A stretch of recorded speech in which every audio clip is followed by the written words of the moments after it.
Okay.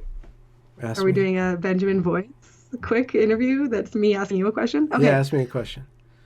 Okay, so the question was you often I've heard you say maybe two or three times about how you prefer to be with people via this, like a sort of hour and a half, whatever setting. Yeah. And then, you press done and then you leave. Versus being with like people and talking like this in person Hmm. because you have this ability to make people like tell the truth, Did I say to like that? open up and be vulnerable. Huh. Yeah. And that's too much for you to handle because you're an introvert and whatever else. So that, yeah, what can you Okay. expand on that? That's interesting. Okay, like, oh man, this is a weird question because this is like me, like talking about my secret power, and like I don't want to like Yeah. come off as like being important in any way or special in any way. That's not what I'm saying. But like I have noticed since a very early age that the way that I paid attention to people just got them to really open up, and that became like a little power that I kind of abused for about 6 months, because I noticed that I could actually manipulate people Hmm. into liking me by just giving them the gift of Talking attention. about themselves? Okay. Attention is actually, and I abused that, and then I had to like do reparations for the abuse, and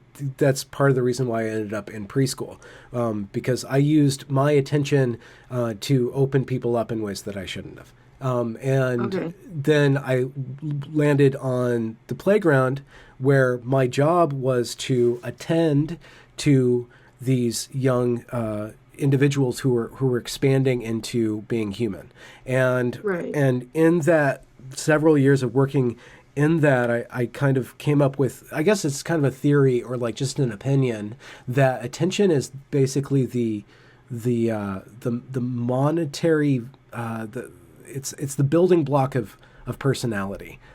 It's the food upon which a consciousness becomes conscious, is by way of being paid attention to. And also that goes into the whole theological argument about like, you are what you pay attention to. If you go around and you attend to certain sorts of events or actions, that you take them into you. What you perceive, you actually feast upon, and you feast upon it upon your noetic or your consciousness level. So whatever you start to invest in, you begin to resonate with that. So with regards to being in an interview setting, so this is actually the me taking that like kind of that gift or that property of me that I noticed had a very strong power, Hmm. and noticing that I had to actually not use that for most of my life, because if I started to attend to people in daily life, that level of going deep into a psyche doesn't work on a casual level. You can't just do that, and you Hmm. can't exist on a casual level with people in that way. And so I had a difficult time for a large part of like kind of being an early or young adult, being very bored with people and being very bored of social situations. Why would I hang out with anybody? Like we would just have to talk about nothing.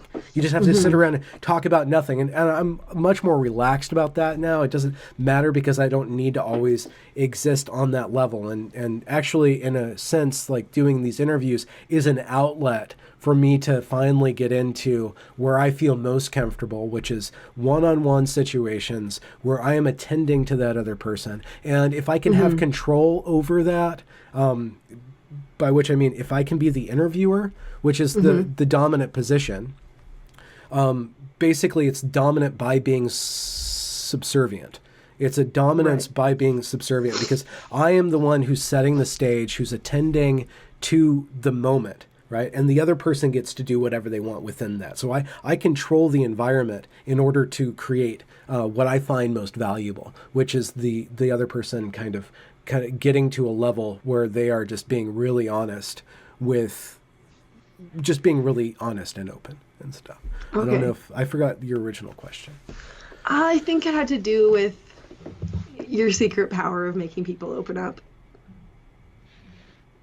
and how you don't like doing it in person. Well, in a social environment, it's usually untoward, and then there's also in a social environment you have to contend with other interruptions and stuff. Like if you're out playing billiards, like how do you like, and other people are interjecting, and like the complexity of multiple people. Like as soon as you add more than you probably pull it off with 3 people getting to that level, or maybe 4 if everybody was really like understand. I guess you could scale it, and the future thinkers try to scale it up with having a number of different people like in these talking groups through Zoom, like where there's certain ground rules in order for conversation to go to deeper levels. It's really Okay. everybody has to agree. If there's 2 people, it's easier because you're just attending to one-on-one conversation. But once you have multiple voices, it gets more and more complex. And especially if people don't have ground rules, or there's not somebody Okay. policing discourse in order for it to maintain the depth direction. Okay. Okay. I think that answered my question.